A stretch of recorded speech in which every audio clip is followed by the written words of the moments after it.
ராமேஸ்வரத்தை அடுத்துள்ள தங்கச்சி மடத்தில் மீனவர்கள் பொதுமக்கள் போராட்டம் நடத்தி வருகின்றார்கள். இந்த போராட்டம் 4வது நாளை எட்டியுள்ளது. போராட்ட களத்தில் உள்ள மக்கள் அரசுக்கு என்ன கோரிக்கை விடுத்திருக்கிறார்கள் என்பது குறித்து எமது செய்தியாளர் பாலாவிடம் கேட்கலாம். பாலா, சொல்லுங்க, மீனவர் சுட்டுக் கொல்லப்பட்டதற்கு நீதி கேட்டு போராட்டத்தில் ஈடுபட்டு வரும் மக்கள் அரசிடம் என்ன கோரிக்கையை வச்சிருக்காங்க?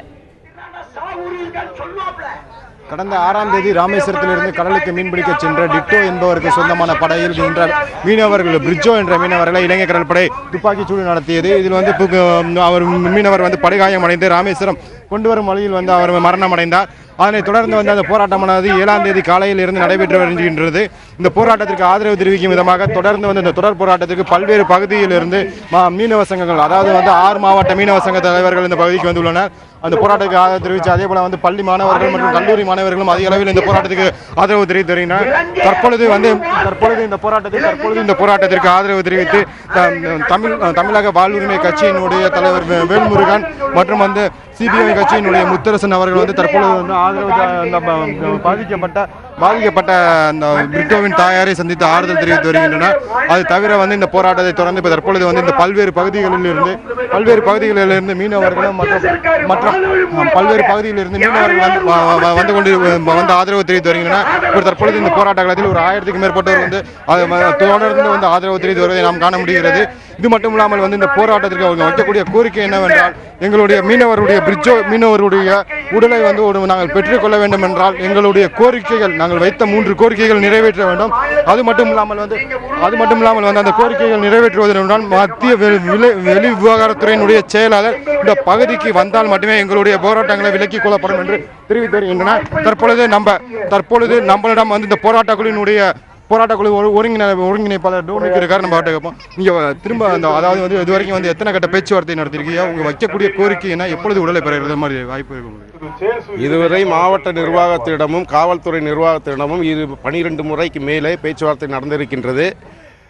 அவர்கள் எங்களுடைய போராட்டத்தை வாபஸ் பெற்றுக்கொள்ள சொல்லி பலமுறை எங்களிடம் பேசி வருகிறார்கள். ஆனால் இங்கே போராட்டத்தில் இருக்கின்ற மீனவர்களும் மாணவர்களும் இளைஞர்களும் தாய்மார்களும் பிரிட்ஜோனுடைய சடலத்தை நாங்கள் வாங்க மாட்டோம், இந்தியாவினுடைய வெளியுறவுத்துறையினுடைய செயலாளர் இந்த இடத்திற்கே வந்து எங்களுக்கு இனிமேல் இது போன்ற ஒரு சம்பவம், துப்பாக்கி சூடு, ஒரு மீனவனின் இறப்பு இனிமேல் நடக்காது என்கின்ற உத்தரவாதத்தை தந்தால் ஒழிய நாங்கள் இந்த இடத்தை விட்டு போராட்டத்தை முடித்துக் கொண்டு செல்வதாக இல்லை என்று நாங்கள் ஒருமனதாக தீர்மானம் நிறைவேற்றியிருக்கின்றோம். எங்களுடைய போராட்டம் வெளியுறவு செயலாளர் இந்த இடத்தில் வருகின்ற வரை போராட்டம் தொடரும். தற்பொழுது இந்த பகுதியில் பார்க்கும்பொழுது அதிக அளவில் மீனவர்கள் மட்டும் இல்லாமல் அதிக மீனவ பெண்களும் தொடர்ந்து வந்து கொண்டு உள்ளனர். இந்த போராட்டத்தில் அவர்கள் தெரிவிக்கும் பொழுது, எங்களுக்கு வெளி விவகாரத்துறையினுடைய செயலாளர் மற்றும் வெளியுறவுத்துறை அமைச்சகத்தில் இருந்து எங்களுக்கு உத்தரவாதம், எங்களுடைய கோரிக்கைகள் நிறைவேற்றும் வரை இந்த போராட்டம் தொடரும். அது மட்டும் இல்லாமல் இது தொடர்ந்து 4வது நாளாக நடைபெற்றுக் கொண்டிருக்கின்றது இந்த போராட்டமானது. அதே போல அவர் உடல்கூறு ஆய்வு கடந்த 7ஆம் தேதி காலை 8 மணி அளவில் பண்ணப்பட்டு தொடர்ந்து அவருடைய பிரிட்ஜோவின் உடல் ராமேஸ்வரம் அரசு மருத்துவமனையில் தொடர்ந்து வைக்கப்பட்டுள்ளது.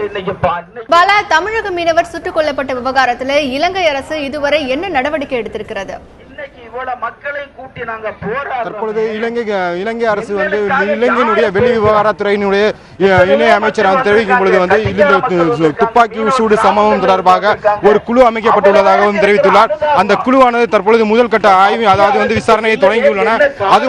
அது மட்டும் இல்லாமல் இந்த விசாரணை தொடங்கப்பட்டுள்ளது. அது மட்டும் இல்லாமல் இது தொடர்பாக அந்த துப்பாக்கி சூடு சம்பவம் தொடர்பாக ஆதாரங்களை திரட்டி கொண்டிருப்பதாகவும் தெரிவித்துள்ளனர். இது தவிர இலங்கையினுடைய கடற்படை தளபதி ரவீந்திர விஜயரத்ன அவர்கள் கூறும் பொழுது இந்த சம்பவம் எங்கு நடந்தது, எங்களது துப்பாக்கி சூடு எங்கு நடந்தது என்று நாங்கள் இந்திய அரசிடம் கேட்டுள்ளோம். அது வந்த பின்பு அந்த சரியான இடம் எங்களுக்கு தகவல் வந்த பின்பு அந்த பகுதியில் உள்ள கடற்படையை நாங்கள் விசாரணைக்கு அழைப்போம் எனவும் அங்குள்ள மீடியாவிடம் தெரிவித்துள்ளார். அது மட்டும் இல்லாமல் இந்திய மீனவர்கள் எந்த பகுதியில் மீன் பிடிக்கிறார்கள், இலங்கை கடற்படை எந்த பகுதியில் போகிறது என்ற வீடியோ ஆதாரங்கள்லாம் தங்களிடம் உள்ளது. அதையும் நாங்கள் இந்த விசாரணையில் நாங்கள் பயன்படுத்துவோம் எனவும் தெரிவித்துள்ளனர். தற்பொழுது இந்த துப்பாக்கி சூடு சம்பவம் தொடர்பாக இலங்கையில் விசாரணை குழு மற்றும் இலங்கை கடற்படையினர் தொடர்ந்து விசாரணை மேற்கொண்டு வருகிறது என்பது குறிப்பிடத்தக்கது.